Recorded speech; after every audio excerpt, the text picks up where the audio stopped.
फिल्मी मसाला नाउ की top 10 serial of the week 12 के बारे में इस वीडियो में मैं आप लोगों को बताने वाली हूँ। 10 नंबर पोजीशन पर है लाफ्टर शेफ। लाफ्टर शेफ का टीआरपी रेटिंग है 804 रेटिंग पॉइंट। 9 नंबर पोजीशन पर है जादू तेरी नज़र। जादू तेरी नज़र का टीआरपी रेटिंग है 812 रेटिंग पॉइंट। 8 नंबर पोजीशन पर है मन्नत। मन्नत सीरियल का टीआरपी रेटिंग है 819 रेटिंग पॉइंट। 7 नंबर पोजीशन पर है झनक। झनक सीरियल का टीआरपी रेटिंग है 822 रेटिंग पॉइंट। 6 नंबर पोजीशन पर है मंगल लक्ष्मी। मंगल लक्ष्मी सीरियल का टीआरपी रेटिंग है 826 रेटिंग पॉइंट। 5 नंबर पोजीशन पर है advocate Anjali Awasthi.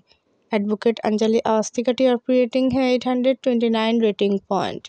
4 number position पर है तारक मेहता का उल्टा चश्मा। तारक मेहता का उल्टा चश्मा सीरियल का टीआरपी रेटिंग है 836 rating point. 3rd number position पर है उड़ने की आशा।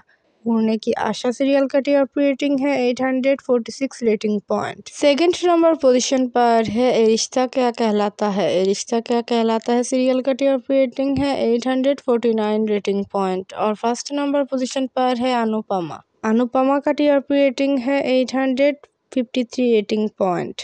टॉप 10 सीरियल में से कौन सी सीरियल है आपकी फेवरेट, हमें कमेंट पर बताइए। मोर अपडेट के लिए मेरी चैनल के साथ जुड़े रहिए।